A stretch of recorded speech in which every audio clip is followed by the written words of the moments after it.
Camp Chesterfield, just outside Anderson, Indiana, is a place of unusual structures, ones that honor ancient religions. For nearly 140 years, people have traveled great distances to come here and have a spiritual experience from the beyond. Established in 1886, Camp Chesterfield has a long reputation for strange energies. Legend has it that a supernatural vortex is located at the far end of the property in the woods. And this facilitates the strange things that happen here. Some sensitive people can feel this energy as soon as they walk the grounds. Combined with supernatural healings and seances, attempting to communicate with the dead, it is definitely one of the most unusual places in Indiana. Some people scoff at life after death and think everything ends when our hearts stop, but not here. Come along for a journey into the unexpected, mysterious grounds of Camp Chesterfield.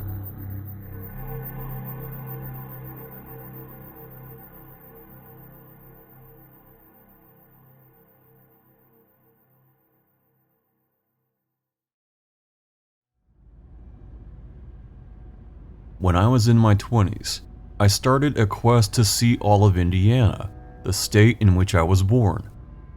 I would look at the map and see red squares indicating places of interest. And that very weekend, my mother and I would hit the road to see each of them. The more unusual the place, the more I liked it. To be honest, that hasn't changed in over 30 years. Today, when you look at a current map, you see Anderson. To the east is Mound State Park, a place of prehistoric mystery. It's a place where ancient people made mounds to track the stars, and some people claim is a center of supernatural energy. While I don't know about that, I do know something else that's odd about this place. On older maps, between Mound State Park and Chesterfield was a red square with the words Spiritualist Camp. I had no idea what that meant, but it sounded esoteric, and just maybe even a little spooky. Little did I know at the time how accurate my feelings were about this unusual place northeast of Indianapolis. Sometimes, that little voice inside is incredibly insightful. Camp Chesterfield is a spiritualist camp where people have come for supernatural healings and insights since 1886.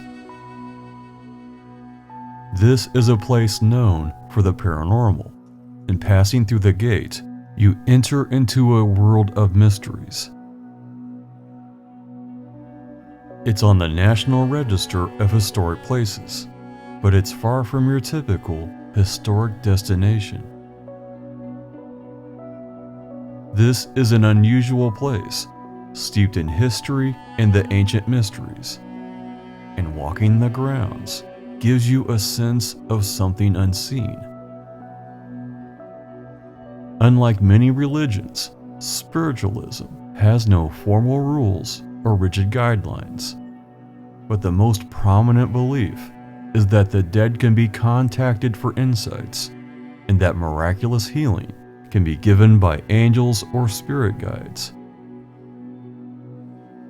People that contact the dead, spirit guides, or angels are called mediums. Sometimes they relay information from dead family members, giving people that are grieving a sense of peace. Without a doubt, this has been controversial from the very beginning. While spiritualism draws on many ancient occult traditions, Its roots can be traced back to the 1700s with Emanuel Swedenborg. He was a respected scientist and engineer whom in 1741 started having mystical dreams and visions of a new religion. He claimed he was contacted by spirits that gave him supernatural insights. This is now very common in spiritualism. In the 1770s, Franz Mesmer, a German doctor, invented hypnotism, now used by psychiatrists to help patients contact their subconscious state and solve mental issues. However, Franz Mesmer believed it allowed people to contact supernatural beings while under a trance. These induced trances to contact spirit guides became a large part of spiritualist practices. In America, spiritualism can be traced back to 1848, when the Fox sisters claimed they were contacted by the spirit of a dead man. They conducted seances in which they would ask the spirit questions, and participants would hear knocks or rappings on a table as an answer. It was a huge sensation and drew many followers. The movement attracted many famous people, including socialist and founder of New Harmony, Indiana, Robert Owen. Abraham Lincoln's wife Mary arranged seances in the White House after their son died. In fact, much interest in spiritualism was prompted by the Civil War, as grieving family members wanted to contact loved ones that had died in battle. Sir Arthur Conan Doyle, author of Sherlock Holmes, was an ardent believer. He wanted to contact his son, whom was killed in World War I. Many scientific minds, like Nobel Prize winner Pierre Curie, were huge believers and attended many seances. Though his wife Marie, winner of 2 Nobel Prizes, was said to not be as enthusiastic. This interest in contacting the dead was so great that Thomas Edison, famous inventor of the first successful light bulb, electric generator, phonograph, motion picture camera, and sound recordings, attempted to create a spirit phone so people could not only call the dead, but record the conversation for posterity. Soon after photography was available to the general public, ghost photography became a huge part of spiritualism. These photographs were offered as proof of the spirit world around us. One of the most famous spirit photographs is one of Mary Todd Lincoln, allegedly showing her dead husband Abraham standing behind her.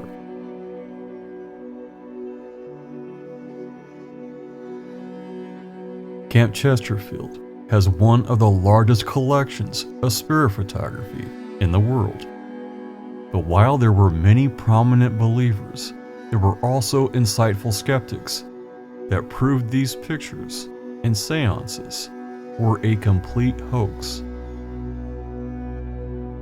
One of the most famous was magician Harry Houdini.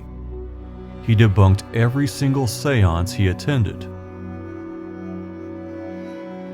and later recreated how it was done. He honestly wanted to believe and contact his beloved mother, but was disappointed. In fact, he often invented family he didn't have, and the mediums created dead relatives that spoke from beyond the grave, or rather, from behind the curtain. After Harry Houdini died of mysterious causes, family members suspected the spiritualists. but there was no evidence to support their claim. Other skeptics noted that if the medium supported a particular issue, so did the spirit guide. Some spirits were socialist, supported women's voting rights, and other popular causes of the day. While officials in the movement said that only fake mediums were exposed, the impact was devastating. But like any good mystery, spiritualism and its supporters never faded away.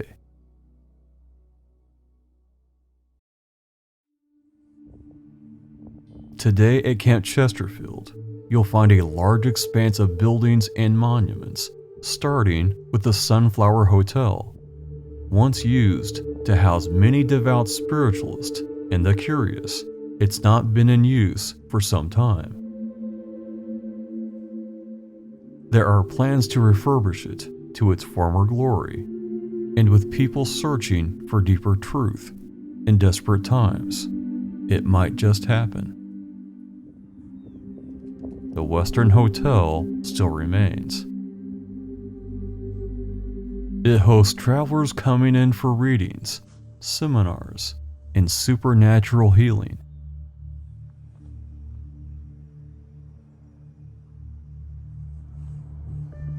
There's a Tree of Life bookstore that's now vacant, a fellowship center, and an administration building, but this is only the beginning of a very large expanse. As shown on this map, the grounds go back quite a ways and lead to many unusual features to explore. Taking the path to the right of the admin building is a good place to start. At the very front of the walking trail is a large statue of Jesus. Having read about the seances, spirit guides, and other occult practices, I was a little surprised. During the Civil War, churches across America not only branded spiritualism as witchcraft, but blamed it for the start of the Civil War itself. These occult accusations have never went away. While there's no requirement to agree with what you find here, realize this is private property and you are visiting as a guest. There are other Christian references throughout the grounds, but these are joined by other religious icons as well. In 1930, a spiritualist camp college was established with many big plans. Most were unrealized. The plan was to make this an epicenter of the supernatural. The Memory Garden Fountain commemorates the dead whom have transcended on to another existence.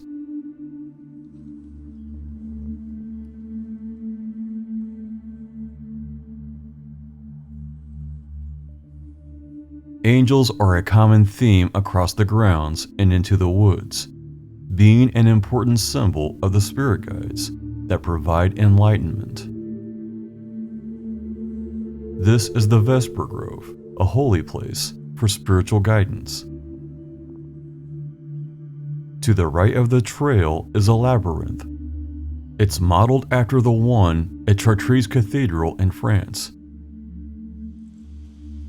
Its design is an exact duplicate to the one at New Harmony, a place that many claim also has an unseen spiritual energy.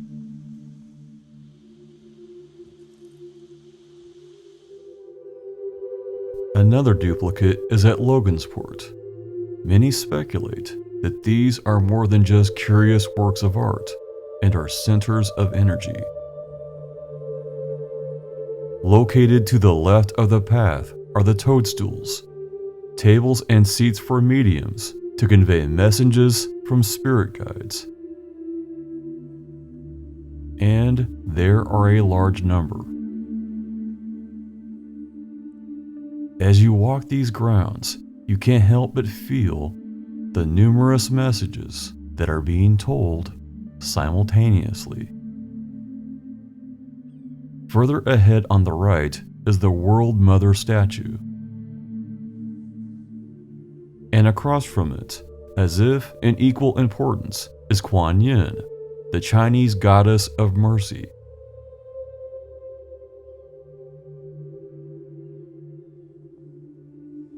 Straight ahead is the cathedral in the woods. No photography or video is allowed on the inside. No reason is given, only adding to the speculation. Across the grounds is a stone bridge leading to the solstice circle. Built to track the sun during its solstices, it's reminiscent of the ancient earthworks a few miles away at Mound State Park that also track these movements. One of the more intriguing monuments is a pyramid, resembling something out of Central or South America. For many years, it's been rumored to have supernatural powers. Known as the lighthouse, it was once used to hold a lantern to illuminate the area, both practically and spiritually. Nearby is a totem pole, paying homage to Native American spiritual practices. And next to it, the Sun Singer statue. For all practical purposes, no form of spirituality is dismissed at Camp Chesterfield. A path into the woods passes what looks like a sinkhole, and what many consider a natural vortex of supernatural energy.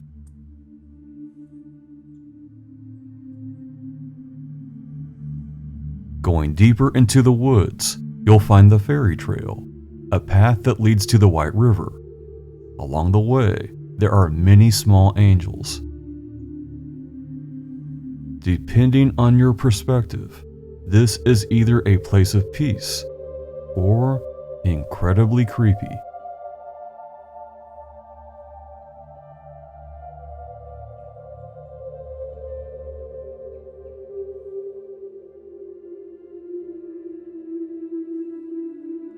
The trail terminates at the prayer tree, a hollow tree big enough to serve as a small chapel.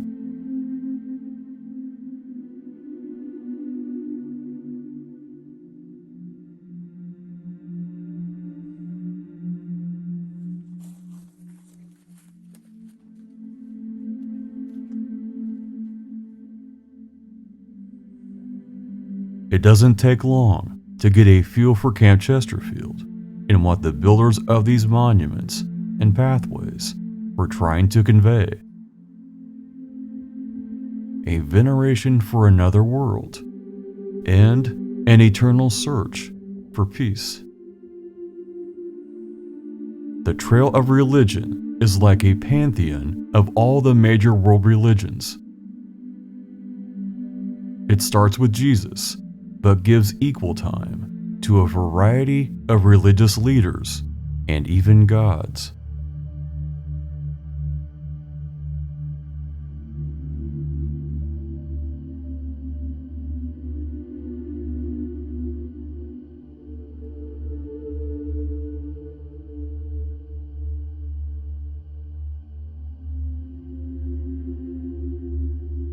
People leave money at some of these statues, paying homage and hoping to gain blessings.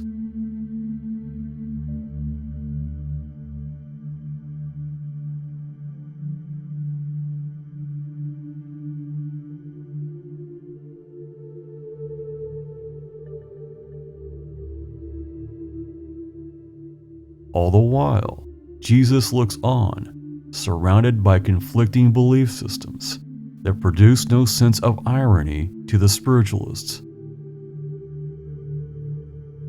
A large sentinel angel stands vigilant, an icon of the unseen spirits that play a large part of spiritualist life. Perhaps The most dramatic structure is the Garden of Prayer Grotto.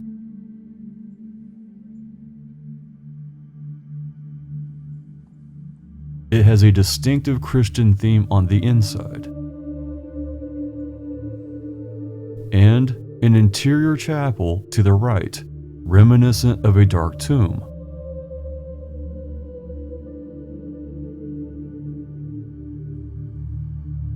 There are many confusing messages to process at this place, not the least of which is escaping a great darkness, clothed in a veil of enlightenment. At the chapel in the woods, healing services and seances are conducted each week. While attendance is lower than it was in the past, it steadily remains. At Camp Chesterfield, the waters of belief run very deep.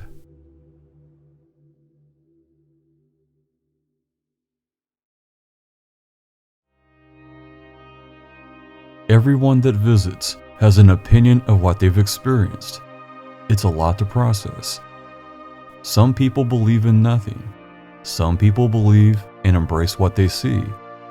Some people believe and have concerns.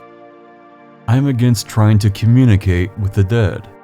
From seances to tarot cards and Ouija boards, it's just inviting something into your life you really don't want. And when it's there, it's very hard to get rid of. For many reasons, I could never be a spiritualist.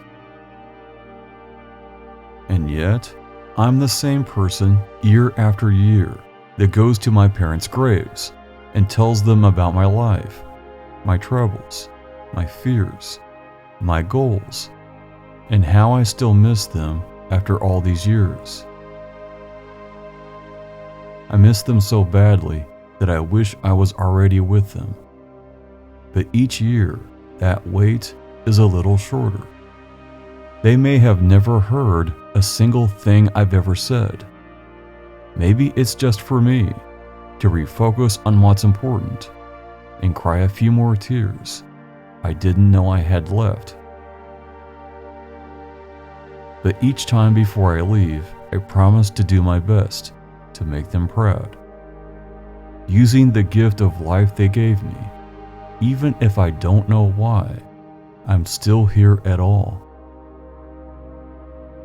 I believe it's part of the human condition to miss people we love that have passed away, search for deeper meanings, and try to make sense out of senseless things that happen to all of us. Religions across the world, including spiritualists, have addressed this eternal longing, the human need for peace when our souls are afraid, lost, and confused. But I don't think the dead have anything new to tell us that hasn't already been said a very long time ago.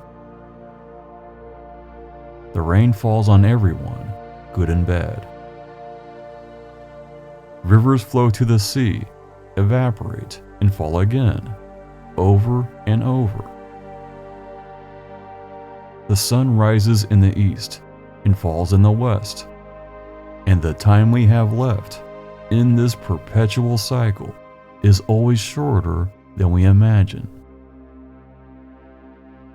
The best we can do is be kind to others, take new chances, leaving nothing on the table, and living each day as if it's our last. After all, someday we'll be right.